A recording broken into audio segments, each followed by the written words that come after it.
Welcome, everyone, to What to Watch Live, the show where we discuss the best in TV and entertainment this week. My name is David, and today I'm joined by my fellow Xfinity editors, Maddie and Sammy. Hello. Hey. What's up, guys?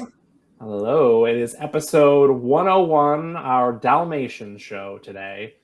I made that joke last week, and it didn't work, and I'm doing it again. Hello to everyone out there watching across Xfinity platforms. Excuse me, or maybe you're watching us 24/7 on the What to Watch channel on Xumo Play. Thank you for joining us. We have another great show for you, so let's get right to it. On today's show, we'll tell you about the TV shows and movies you can enjoy for free this week with Disney+. We'll test your threshold of horror in preparation for All Hallows Eve. Maddie will tell us how to enjoy the 2023 NBA season on Xfinity platforms.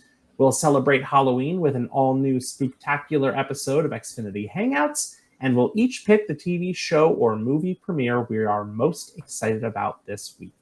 So let's get things started with a visit to our friends from the most magical place on Earth in the latest edition of Free This Week.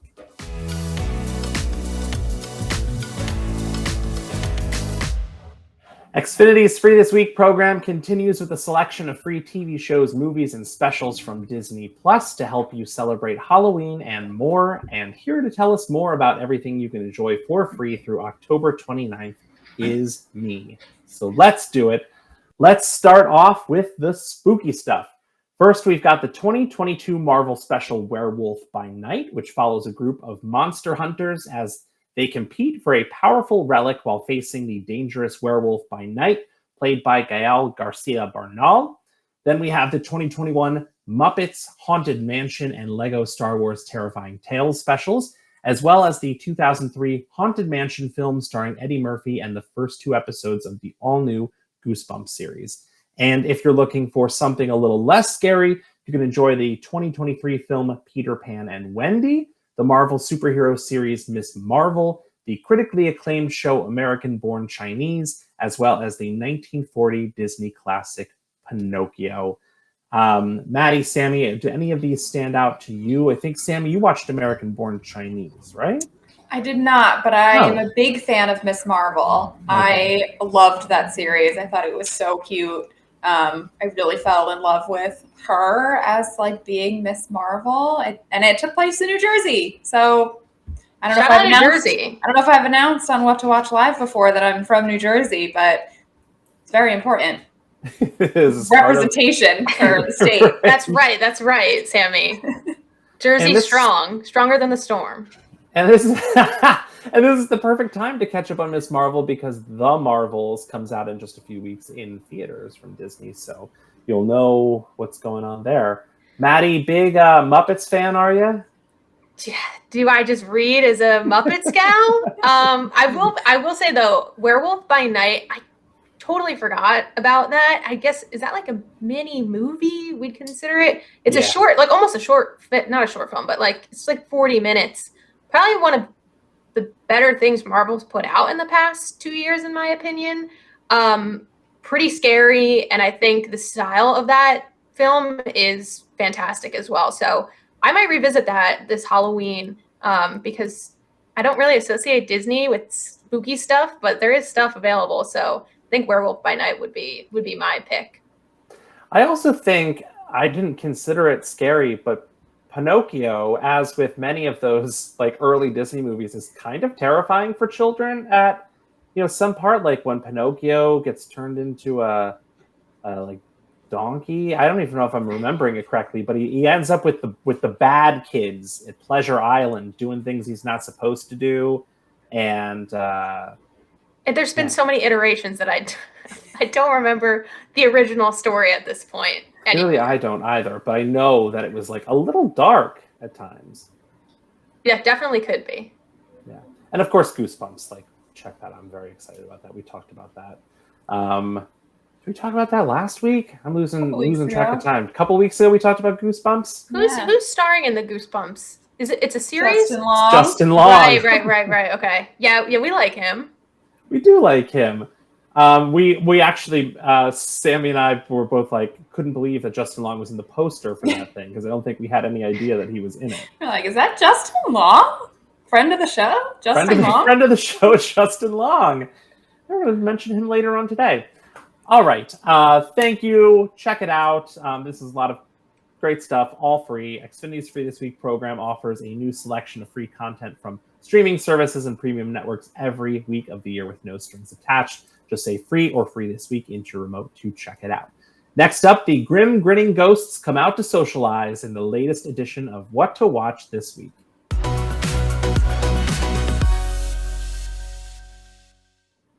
We're just 8 days away from Halloween, and Xfinity has everything you need to celebrate the ghouls and goblins of All Hallows Eve. And here to tell us more about it is our very own Xfinity TV editor, Sammy. Sammy, take it away. Yes, the person who hates scary things the most is going to take you through a Halloween experience. Xfinity has you covered with everything that you could need to celebrate in our on-demand destination, curated specially with a not-so-scary to extra-scary range of movies, TV, music, and specials for adults and kids. Starting off with spine-tingling shows on your services, a monster mash of movies, and hair-raising horror airing on TV at any given time, and explore special destinations by multicultural genres like LGBTQ+, Latino, Black experience, Asian American, and international. And if you want to celebrate Halloween, check out our Screaming Calendar and Advent-style calendar collection with free movies or TV show every single day in October, including Alfred Hitchcock Hour, the entire Saw franchise, Malignant, and The Nun. There's a lot of great stuff in here, no matter what your preferred level of scariness is. And so with that, I will bring us back all together to talk ranging in scary things. Well, Sammy, as you said, when it comes to Halloween and scary movies, some people like terrifying tricks, while others like yourself prefer the sweet treats. So today we decided to take a look at a scary scale of Halloween movies to appease every member of your household. Sammy, we will start with you and your picks for anyone who prefers a lightly spooky season. Yes, that is me in the scary light category. My first pick is the 1993 Tim Burton classic, The Nightmare Before Christmas. I know that Christmas is literally in the title, but this is a Halloween movie through and through, and I will die on that hill. If anyone says this is a Christmas movie, you're wrong. If somehow you're unfamiliar with the plot, it follows Jack Skellington, who is the Halloween town's pumpkin king and discovers the magic of Christmas and attempts to rally his spooky friends and turn their Halloween world into Christmas Town while kidnapping Santa Claus, because you can't have Christmas without Santa Claus. It's also a musical, which I think is what really puts it in this scary light category, because everyone knows that musicals are not scary. If you're breaking up a scene into song, it just, I don't know, it can't be scary. This definitely was on my list of scary movies as a child. I think the puppeteering was a little creepy to me. Some of the characters definitely scared me. But as an adult, I've really come around to it. I have to watch it every Halloween time. Sally is one of my favorite characters of all time, who plays kind of like the love interest, but she's all stitched together, and I just love her as a character. I don't know. Do either of you love this movie? Am I alone on this hill? I'm obsessed with The Nightmare Before Christmas. Okay. Absolutely love it. I can admit that I've never seen The Nightmare Before Christmas. I really think you nailed it, though, Sammy.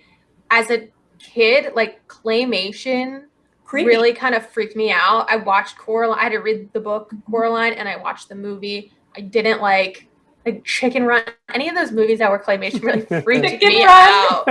So I kind of stayed away from this. But now you're right. I think it's time, because I know I'm gonna love it. So yeah, I recommend revisiting as an adult. Yeah, I could talk about this forever, from the voice acting. Of course, Catherine O'Hara is the voice of Sally, and Chris Sarandon's the voice of Jack, but the singing voice is Danny Elfman, who of course composed like all of the music for Tim Burton movies. Did the Simpsons theme song by Danny Elfman, and of course Danny Elfman was the like lead singer of the band Oingo Boingo, and it's like kind of crazy that he is also the singing voice of Jack Skellington. I just had no idea. So I could go on and on about this. I love it so much. It is absolutely a Halloween movie. If you watched this during Christmas, you would be like, this doesn't feel right, but it feels right for Halloween. Yes, agree. Okay, my second pick is the 1974 Mel Brooks comedy Young Frankenstein, starring Gene Wilder. It follows the grandson of the original Dr. Frankenstein, Frederick, who is Friedrich, thank you. Hold on, I'm getting there. Who in his career as a scientist has tried to distance himself from his family legacy, going so far as to change the pronunciation of his name to Frankenstein. He learns he has inherited the family estate in Transylvania, and upon finding his grandfather's old library in the home, picks up his work to reanimate the dead. It's entirely in black and white and really plays on a lot of those classic horror movie tropes, but in a comical and satirical way that only Mel Brooks could do. Some of my favorite movie jokes come from this movie. It was a real big classic in my family growing up. I'm just going to name a few, whether you know them or not. Igor picking up the brain and thinking that it's abnormal when it says abnormal is just it's too good. This is also the movie where I learned putting on the Ritz, which is a true if you know, you know, and is probably one of the greatest scenes of movie ever. It's just a true comedy. There's no blood or gore or really intense suspense, which is why I'm putting it in my scary light category. It's just pure comedy and good times, but in black and white and Halloween and about Frankenstein. For a large portion of my life, like well into adulthood, I thought, like early adulthood, I thought Young Frankenstein was an actual 1950s, 60s spin-off of Frankenstein. I had no idea it was a more modern movie, that it was a comedy, that it was a satire. Then I finally thought, I was probably like, when I was probably like 18, 19, 20, which I think is still too long to have thought that was old movie. But then I finally watched it, and it's one of my favorites. I got to see the Broadway musical that was short-lived, and it was just incredible. Yeah, you're right. There's like, there are no misses in terms of jokes in this one. It's all hits, and it's still funny every single time you see it. So I haven't seen this one either. Sorry, Sammy. Is this like similar to Beetlejuice in that like it's rated PG, but like the jokes are geared towards adults? Because I actually watched Beetlejuice for the first time, again, I know it's so bad, last year, and I was like, oh, this will be like a family-friendly movie. It's rated PG, and it was like one of the more inappropriate movies I'd ever seen. So I'm wondering if this is the same sort of situation. A little bit, yeah. I definitely watched this as a kid with my family, and through aging, have every year there's more jokes that I understand that totally went over my head as a kid. Not in a way that it was inappropriate, but just I just didn't get the jokes yet. But as an adult, they all, like David said, there's really no misses. It's a lot like most of the Mel Brooks movies. Like, did you see Spaceballs, Sammy? Yes, of course. Or not? Sorry, I meant to ask Maddie, but it's fine. It doesn't matter. No. Okay. Stop exposing me as the movie editor for all these movies I haven't seen. Jeez. That's okay. Every single movie that you both are about to start talking about, I will not know. So this is my time to shine. Ooh, great transition. Let's go. I will give you a couple recommendations for anyone who enjoys moderate thrills that won't necessarily keep you up at night. My first pick is the 2011 Michael Shannon and Jessica Chastain psychological thriller Take Shelter. No, this isn't exactly a horror movie, which is why it's in the medium scary category, but it is one of my favorite movies of all time, and I just needed a reason to talk about it, basically. In this movie, Shannon's character is plagued by a series of apocalyptic visions and begins to build a massive storm shelter in his backyard in preparation for doomsday. His increasingly erratic behavior alienates everyone around him, including his wife and daughter. But are these visions of fire and brimstone and menacing birds real, or is he suffering some sort of mental breakdown? Take Shelter earned a 92% fresh rating on Rotten Tomatoes and is available to watch now on Max. I love this movie. I've seen this movie, I think, because it popped up on a list of mine of like things I wanted to check out. I love a kind of psychological thriller movie that has a horror angle, and I think I probably saw your like Letterboxd review, and it probably gave it like 4 or 5 stars or something like that. So I watched this. This was I probably checked it out about a year ago. So I thought, like, looking at the key art, that it was going to be like the birds type situation. Is there like a bird strike? There is a bird. He is having visions of birds, and that's part of what he thinks is coming, even though we don't really know what's coming. So there are birds involved. Right. I remember really liking this film, though, so totally. And Michael Shannon is amazing in it. He has one scene where he is confronted by the townsfolk, and he does his Michael Shannon thing where, like, you don't know what's coming. Like, my terrible Michael Shannon. But well done. But it's so good. And I think if M. Night Shyamalan kept making good movies, this was the kind of movie that he would eventually make. Gosh, shot on goal for M. Night. Jeez. It's true. Sam, you haven't seen this? I am embarrassed to say I've never even heard of this movie. But I'm intrigued. I do like a good, like, kind of psychological angle to it. I'm more inclined to watch like a mildly creepy movie if that's the case versus it being like bloody and gory. So you've intrigued me. That's this. Not bloody, not gory, just very psychologically thrilling. Speaking of which, my second pick is I really hope, Maddie, that you've seen this, is the 2021 Icelandic folk horror movie Lamb, which stars Girl with the Dragon Tattoo actor Nomi Rapace as one half of a couple who adopts a half-human, half-lamb creature as their own child. The movie follows the couple as they attempt to secretly raise this unusual bundle of joy on their rural farm, while also deflecting or eliminating any obstacles that stand in their way. I can't tell you any more about this movie without spoiling important plot points, but I will say that this is a movie that sticks with you for better or worse. It's not exactly terrifying, like a can't sleep at night horror movie, but this movie can be visually unsettling, which is why I've allotted it in the medium scary category.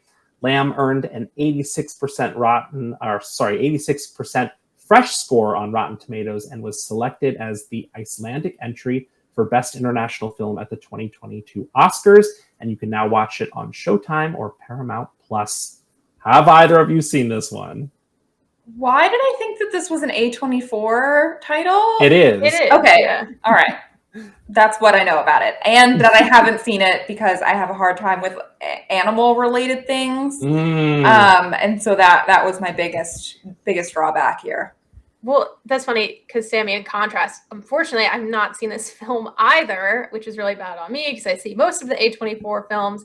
But I swear there was like a collection of movies that came out within like the same 3 months, and it was Lamb, First Cow from A24, and Pig. And Pig, yep. Right, with Nicolas Cage, right? And I was like, I guess I got to leave one of these out. And Lamb was the one I missed. I watched First Cow and Pig, which I liked both quite a bit. And I just missed this one. I need to catch up on this now that I can just watch it on Paramount Plus. So I will definitely be doing that because I'm intrigued. I've seen like stills from this movie, and they're interesting, to say the least, of the Lamb thing. Yeah, it's weird. Like, did I love this movie? No. You definitely made First Cow and Pig were definitely better. But like cinematography is great. Obviously A24. It's such an A24 movie. Nomi Rapace. I looked up her name. That is the way you pronounce it. I've been calling her Nomi Rapace for so long, and it's Nomi Rapace. I've just been sounding like an idiot. But she's excellent in it. But it does, like, look at this close-up of this lamb eye. It's like that. That's the movie. Uncomfortable close-ups of lamb eyes. So That's your medium scary right there. Maddie, if someone wants to pump a little nightmare fuel into their veins, what would you recommend? Thank you, David. So I was tasked with scary because I'm a true lover of all things horror. So I picked out a TV show and a movie to cover my bases a little bit. Look at the movie editor picking a TV show. Good on me.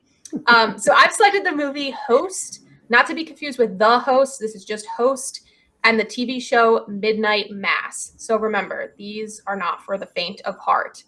Let me start with Host because I'm very excited to talk about this. I watched this for the first time a couple weeks ago. This movie was recommended to me. That's not true. I just saw a bunch of movie influencers talking about it. They did not personally recommend it to me. But I watched it with a friend for the first time a few weeks ago, and I was shaken to my core. I'm not kidding. Movies don't make me feel this way very often. Me and my friend were both like scared to go to bed, and I woke up in the middle of the night, and she left the room to go walk the dog, and I was freaking out because I was alone. It's very terrifying. This movie is 60 minutes long on the dot. It's 1 hour. The premise is it's a group of friends who get together on a Zoom call during COVID and invite a medium to perform a seance. And obviously, they conjure an unwanted guest in their video call. It takes place entirely within the Zoom interface, and that's all I'm going to say about this plot.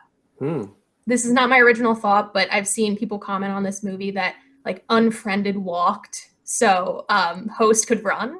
And I feel like that's totally true because this movie earns its scares, which are terrifying. We've all worked from home in some capacity, and it really captures, like right now, there's a fly on my screen, and that's real stuff. But it captures all the quirky details about talking on a video call and it lagging, virtual backgrounds and echoing. And they use those elements in like this terrifying way. They also produced this movie completely virtually. So the cast had to rig all of their own stunts and basically direct their own scenes. So it's super impressive. So please, if you're down to get really scared, take literally 1 hour of your night to check out Hosts on AMC Plus. It's a must watch if you're a big horror fan. Wow, so this movie was produced essentially the same way we do What to Watch Live. Correct. So if weird stuff starts happening, I am out because if you watch that movie, some really horrible stuff goes down, and I'm not going to let that happen to any of us three, I promise. You sold me at 60 minutes, honestly. I'm in. I don't want to spoil any of the thrill of it, but it's 60 minutes for a reason, right? Because you know how when you're on Zoom and it's like, there's 5 minutes left in the meeting. You only get that certain amount of time for a video call. So it all is captured in that exact time period, and it's highly, highly unsettling. So please check it out. They didn't upgrade to premium Zoom for longer calls? Come on. It's a good thing they didn't, because I imagine it would be a lot scarier post the hour.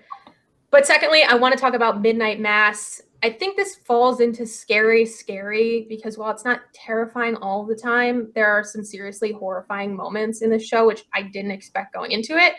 This show centers around a young man returning to his isolated hometown on Crockett Island, hoping to rebuild his life after serving 4 years in prison for killing someone in a drunk driving incident. He arrives at the same time as a mysterious, charismatic young priest who begins to revitalize the town's flagging faith.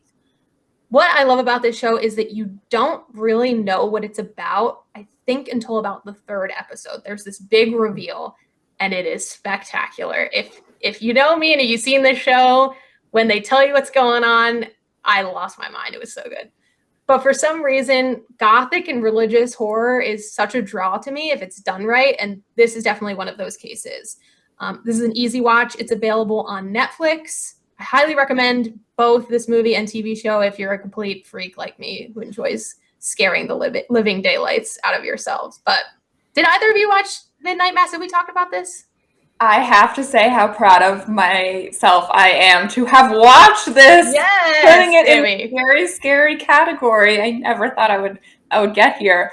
I was definitely terrified watching this show, but the plot of it was so interesting that it kept me going. I just wanted to know where it was going and more about these characters and the religious aspect of it was really cool, and I liked that it was a TV show. For some reason, I have such an easier time sitting down to watch 8 episodes than I do a 60-minute movie.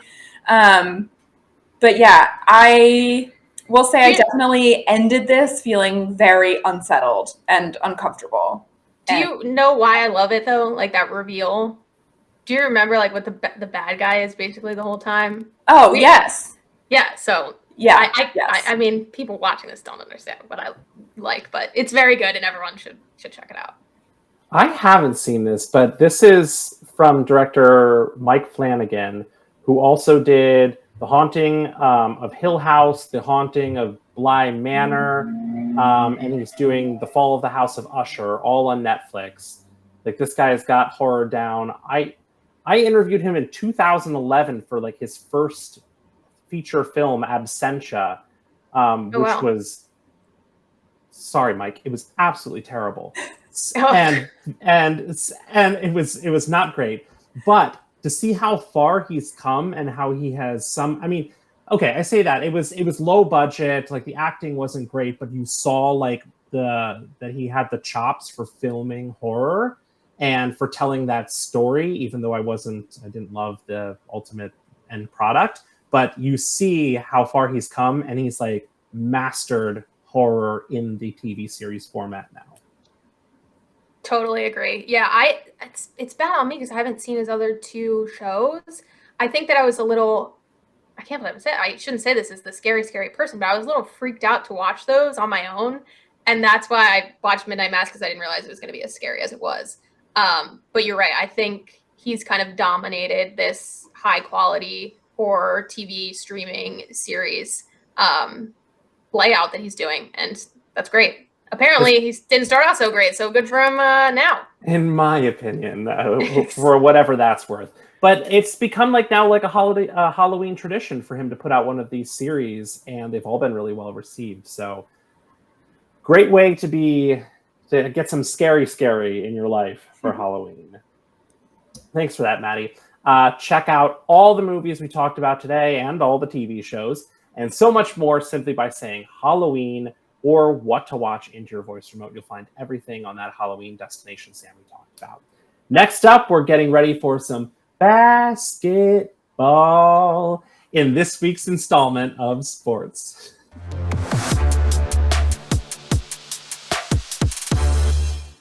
The 2023-24 NBA regular season tips off tomorrow night with 2 games on TNT. The Los Angeles Lakers versus the Denver Nuggets at 7:30 p.m. Eastern, and the Phoenix Suns versus the Golden State Warriors at 10 p.m. Eastern. Here to tell us more about how you can enjoy all the NBA action on Xfinity platforms is our very own sports guru, Maddie. Maddie, what do you got for us? They do not call me Hoops Maddie for nothing. The NBA is back. I got my hoop behind me, ready to go. The 2023-2024 season kicks off tomorrow. Just make sure you say sports or NBA into your voice remote to check out our curated destination for all things NBA.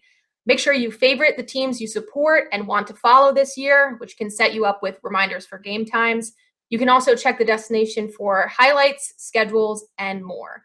So David tipped it off. This season kicks off with a doubleheader on TNT. In the first game, the defending NBA champion Denver Nuggets will host the Los Angeles Lakers in a rematch of last season's Western Conference Finals. That game is at 7:30 p.m. Eastern Standard Time. And then in the second game, the Phoenix Suns visit the Golden State Warriors, and we'll see the debut of some familiar faces on new teams.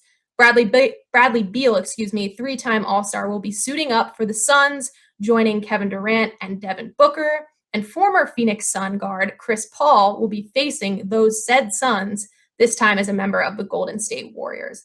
And that game will tip off at 10 p.m., as David mentioned. TNT will be hosting both of those games on their national broadcast. But what about the other games being played opening week? What if you're a Charlotte Hornets fan or a Orlando Magic fan or any of the other handful of teams who get limited national games? Well, you are in luck. NBA League Pass is running a free preview starting tomorrow, perfectly timed, October 24th through the 30th. So you can access live and on-demand games from every feed, home, away, There's language options and alternative streams as well.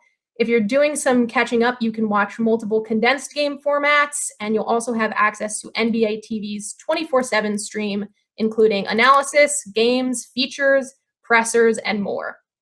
So there's no excuse to not take advantage of this. If you're a basketball fan, just say NBA League Pass or sports into your voice remote to learn more. Clearly, I'm very excited for the season, but I feel bad because I replaced my, I don't know if you can see my Funko Pop. I had my Jaylen Brown Funko Pop, but I just put the Bryce Harper one out. But I'm excited to see my C's kick off the season again. Any interest in the season for either of you two? As a Sixers fan, who even knows? Who even knows with this team? Will we have a team at all? I mean, is it even worth watching any games? When you said a Charlotte Hornets fan, I was like, there are Charlotte Hornets fans. Maybe I'll go root for the Hornets this season. I feel like it'll be less drama than trying to be a Sixers fan this year. Yeah, I feel like I gave Sixers fans a lot of grief the past couple of years. I'm sorry, I keep getting it. This is for real, like live. It's like a Sixers fan fly. But I've given them a lot of grief because they always I feel like they're always going to perform well every season. But yeah, it's just been back to back disappointing seasons. So now I understand why your expectations are low. But yeah, it should be fun. I don't have any predictions or anything, but whenever they have franchise players swapping around to different teams, it's always an exciting way to start the season. Unless you're getting James Harden. This is also true. Sammy, are you a basketball fan? No. Okay. I don't even really have true basketball NBA loyalties, if I'm being honest. I'm still open, waiting for someone to grab me as being their number one fan. I'm a free agent. Yes. The Hornets are looking for some fans. If any NBA team out there is watching and they want to draft Sammy as a fan, I'm ready. You know where to send that. What are their colors? Jersey. Are they pretty? Oh, that's really the most important part. The Hornets are like a light blue or maybe more like a teal and a yellow, I want to say, because they're a B. Yeah.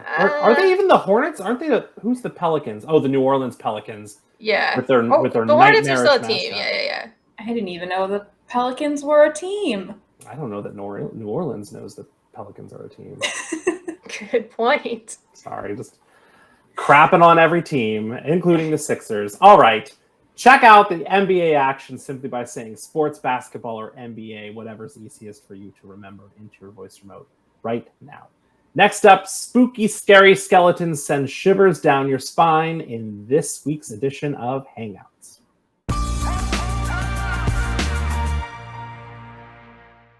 We are just 1 week away from Halloween, and as part of the Xfinity Editor's ongoing celebration of spooky season, we recently released a brand new episode of Xfinity Hangouts featuring our favorite interviews with the stars of terrifying TV shows and horror movies. Here's a sneak peek at the episode, which features my never-before-seen interview with The Last of Us star Anna Torv. First off, you get very up close with some of the infected creatures in The Last of Us.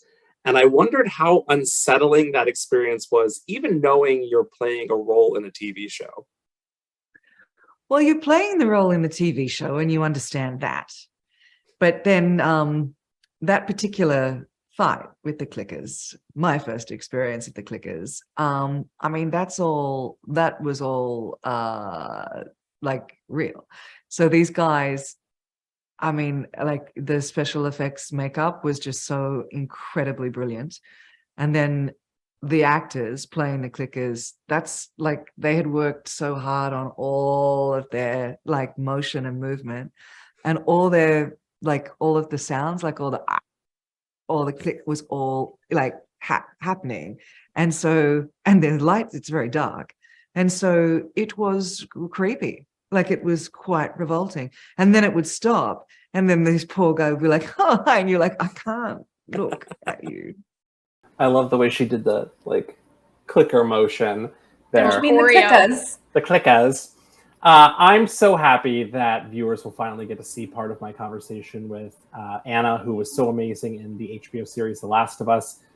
She did not, no disrespect to Anna, make the final cut of the original episode of Hangouts, so you'll get to see her here. Our Halloween special also features my interviews with Sam Reed and Jacob Anderson from AMC's Interview with the Vampire, and Adrian Brody from MGM Plus's Chapelwaite, as well as interviews with Justin Long, friend of the show, Sadie Stink, Alexandra Daddario, Jenna Ortega, Jeffrey Dean Morgan, Jamie Lee Curtis, and many more. That interview I did with Adrian Brody was a What to Watch Live exclusive hangout that never got its own episode. It just appeared here on the show. So resurfacing that, a lot of really great stuff in there. Stranger Things, Wednesday, The Walking Dead. What was Justin Long's, what movie was that for again? Barbarian. Right, I loved that movie. Did you? It is just, yes, of course I did. What? People don't like that movie? No, I wasn't saying it like that. Interesting. Oh. I thought that was a spectacular movie, actually. But I forgot the name of it, so I do. Where would that go in the scary to light scary? Scary. Okay. Definitely scary. Okay. But weird too, like a little almost funny at times because it was so strange. But Justin Long's character is hilarious in that movie. He's like a scream king, right? Can we call him a scream king? Apparently, I remember, wasn't he in like the Kevin Smith horror movie Walrus, where he got turned into like a giant walrus? He's been doing mostly horror recently. There you go. Friend of the show, Scream King. Justin Long. Going back to the Adrian Brody thing, we I don't know if any of you watched Chapelwaite, but that was scary too. And Adrian Brody's character at one point hallucinates that he had a worm stuck up his nose, and I believe he told me that they actually stuffed the earthworm up his nose and he had to pull it out, which seemed really gross. So like that. that's what you'll be in for on this episode of Xfinity Hangouts. All horrifying stories, all about horror movies, horror TV shows, creepy experiences, our own favorite horror shows, etc., etc. So you can check out the Xfinity Hangouts Spooktacular Horror Special right now by saying Hangouts into your voice remote. Next up, you've got a session with Dr. Fraser Crane in this week's edition of Appointment TV.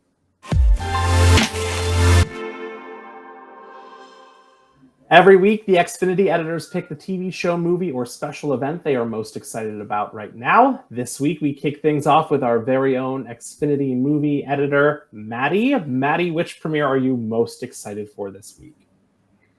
So this week, I will be tuning into American Horror Stories 4-episode Halloween event. That's a long title, which premieres on October 26th. If you're unfamiliar with American Horror Stories, I'm going to say horror a lot in the next 5 minutes, so bear with me. This is not to be confused with American Horror Story. This is a spin-off companion series to the main show, and it tells a different story in each individual episode. And the thing that is the most intriguing to me about this season is that there is an episode titled Tapeworm, and they tapped, of all people, Lisa Rinna to star, which I know is going to be absolutely chaotic. This is not the first time they pulled in a reality TV personality to star, as they have Kim Kardashian featured in the most recent season of AHS. I'm going to stick with saying that from now on to not embarrass myself. But anyway, this is a really great option if you're not sold on sitting down for a full horror movie, or you're not ready to embark on an entire season of television. So Sammy, this could work for you if it's not too scary. I can't confirm or deny the scare level on this one yet. But it seems like this is becoming a bit more trendy in the wake of all the Black Mirror success. We had Guillermo del Toro's creepy horror anthology series, Cabinet of Curiosities, that had a great few episodes when it released last year. And now we have American Horror Stories for this Halloween. So that is what I am watching this week to keep up on the theme of all the great spooky content we have in store for you this week. And I haven't watched the other seasons of American Horror Story, so I'm a little bit of a fraud here. But I'm gonna check it out just for the fact that it's an anthology series. I really like that idea.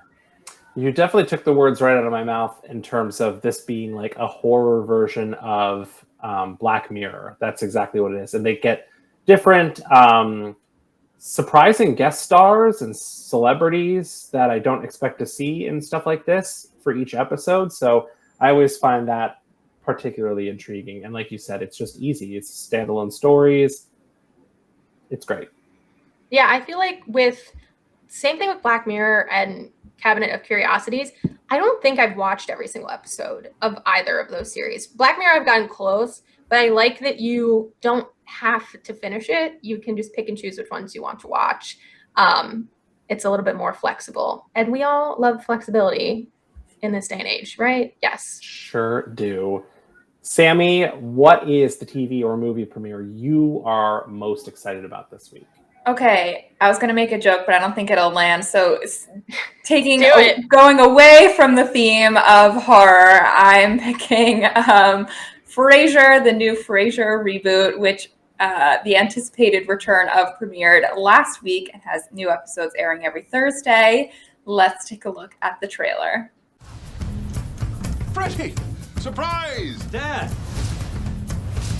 You're at my door, unannounced. No, there's a shorter way to say that. Surprise! What's going on with your son? Wish I knew. He's got a girlfriend I've never even heard of. When I told him I wanted to spend more time with him, he said no. It's just not a good time. Have you considered that he hates you? I miss you, and I won't take no for an answer. So I've taken a job, and I found a place to live. My dad, I mean, he can be kind of... He smelled really good. Yeah, he always smells really good. Don't sit there! Those are Christian Lacroix pillows. So we can't sit on the couch. Not in jeans. That's right. After almost 20 years since the series finale of the original series, Dr. Frasier Crane is back in the building for the reboot, this time in Boston, as he tries to reconnect with his son Freddie, who is now played by Jack Cutmore Scott and is not the original Freddie, sadly, and also tries to continue to find a date, which seems to be a never-ending saga of Dr. Frasier Crane. David, I'm sure, as you remember, the original Frasier series left him leaving for Chicago and going after Laura Linney. So, which was not her name in the show, but she was played by Laura Linney. So I'm intrigued as to why he's back in Boston now, which is, of course, where Cheers took place, where we first met Frasier. But anyway, I'm very curious to see how this series goes, especially knowing that so many of the original beloved characters are not returning, including Martin, who sadly passed away a few years ago, and Niles and Daphne and Roz, and the entire station crew will all not be returning. But we do have some new characters, including Alan Cornwall, who will be one of Frasier's old college buddies and a professor, and Eve, who is Frasier's son Freddie's roommate and girlfriend. You can watch new episodes of Frasier on Paramount Plus every Thursday. I know I will be tuning in, and I know David will as well. I need to know your thoughts. Let's go to Maddie first, because Sammy knows that I love Frasier. Quick hit for me. You two are both very old souls, and I love that for you guys. So happy for you. It's funny you say that, Maddie, because Frasier used to come on right when I was like teenage years, would always come on after Simpsons, and I would immediately turn it off because I just didn't get it. It just didn't resonate with me. I found it really obnoxious. And I don't know, you just hit a certain age where for me, Frasier becomes the most hilarious thing ever. I think it's really a show that you have to be kind of an adult to appreciate. And I love it. Sammy and I had a moment not too long ago, a day where we just were shouting lines from Frasier at each other back and forth when we both realized that we loved the show, and shouting episode titles and plot lines and you could just go on and on. But we have a fellow coworker, former What to Watch Live star Audrey, who said the other day that she can't stand Frasier. And she was like, what do you like about this show, specifically about this character? And I said, it's not really Frasier that I care about or really ever liked. It was the way he interacts with everyone else around him. It was Martin, Roz, Niles, Eddie the dog, dare I say Roz, Bulldog, Gil Daphne, Gil Chesterfield, romping with his school chums in Surrey. Oh, sorry, Maddie. Also, not to break the fourth wall, but you're like, we screamed across the office to each other. You sit right next to each other. But we were screaming it over the I must have missed it. It was enthusiasm. It was just so exciting. It was. And that's what I love about it. And Frasier, obviously, for all his quirks and his like kind of neuroses, like is very funny, but he does play the straight man at a lot of times, like, you know, being sort of a vessel for all of these really outrageous characters to shine. And I don't know, they kind of, I feel like, captured lightning in a bottle with that collection. And obviously this is this case with like every single TV series where you eventually have to warm up to the characters. I just don't know. I just don't know if I will be able to do it. And I couldn't stand Freddy in the show. So now you're making him one of the two characters. Like, Freddy was the worst. What a little dork. With the sole exception of Freddy's bar mitzvah episode, which is one of my favorite episodes of TV just ever, I think. Okay. But yeah, big fan, Frasier. I hope that the reboot is just as beautiful as the original series. But my expectations are medium, I would say. Yeah. I echo the medium, cautiously optimistic. Yes. Expectations. All right. Thank you, Sammy. The premiere I'm most excited about this week is the brand new movie Five Nights at Freddy's, which premieres on Peacock the same day as theaters on October 27th. Let's take a quick look at the trailer. You must be new security guard. Can I help you, officer? Have you met them yet? Met who? Them.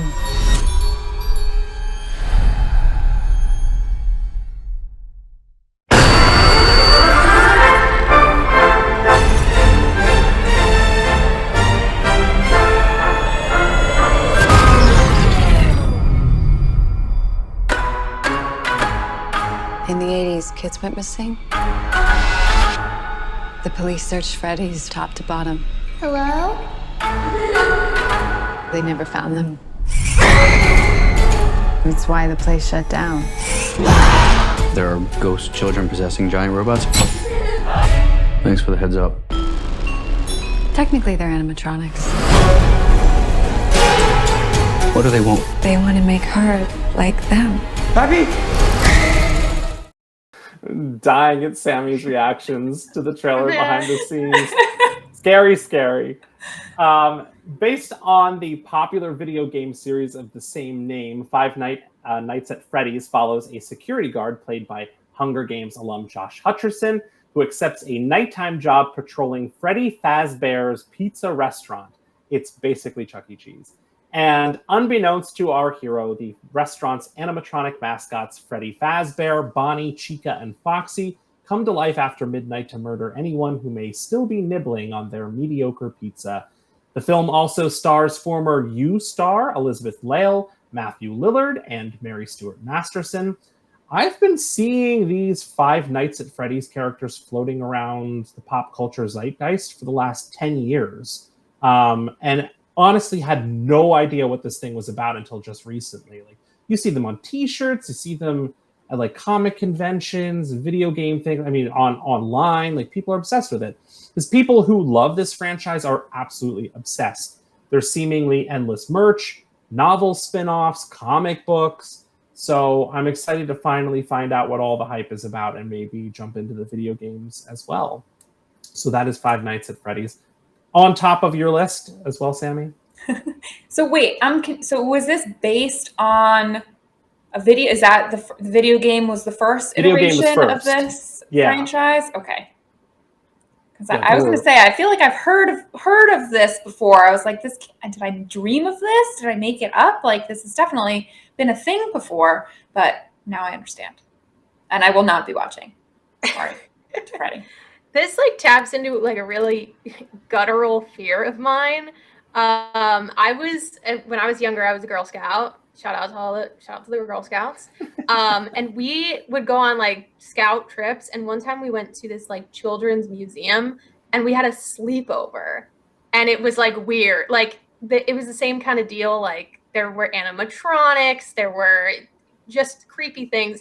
And it was just our Girl Scout troop. And we like slept over. And I think that was the scariest night of my entire life. And my mom was a troop leader, so she was there to comfort me. And still, I remember I was in my Scooby-Doo sleeping bag, and I don't think I slept the whole night because I was so terrified. And this is just like that. There's also a movie that came out, and I'm shouting out a very, very small movie that Nicole and I both really liked, that was like about getting trapped in a spirit Halloween and those things coming alive and trying to kill you. So I am very interested in this genre of scary movies where you're trapped in a children's area and forced to fend for yourself. Wasn't there a similar movie with like characters that looked like this called The Banana Splits? Ooh, that I don't know. What? Ah, man, that's going to drive me crazy. Something recently with a bunch of like animal mascots that were evil. But it was based on like a kid's show, and now it was a horror. Oh man, that's going to drive me crazy. Oh, well, I can't look it up now. Yes, this is very scary. And yes, Sammy, they have been around. They've been making toys. I know like there's the company Loot Crate that creates a bunch of like nerd stuff in mystery boxes. They had Five Nights at Freddy's mystery boxes. And it's been this thing that just existed. And I just looked at it and I was like, this isn't really for me, but had no idea what the origin was for it or why people liked it or why it was so popular. So here we are. Haunted Night at the Museum. 100%. Yes. 100%. And I love animatronics too. Weird thing to love. It's something about how creepy they are. That Disney World in you. It is. That's 100%. I love some old school Disney animatronics where like one arm's kind of off a little bit and doesn't move. All right. Check out the TV shows or movies we just discussed and so much more by saying what to watch into your Xfinity voice remote right now.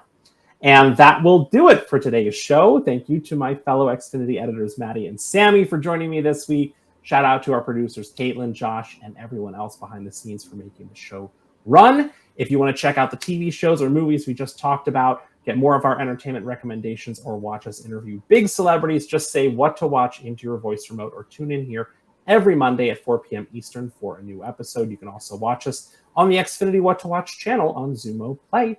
My name is David. Thank you so much for joining us on What to Watch Live. Bye. Peace.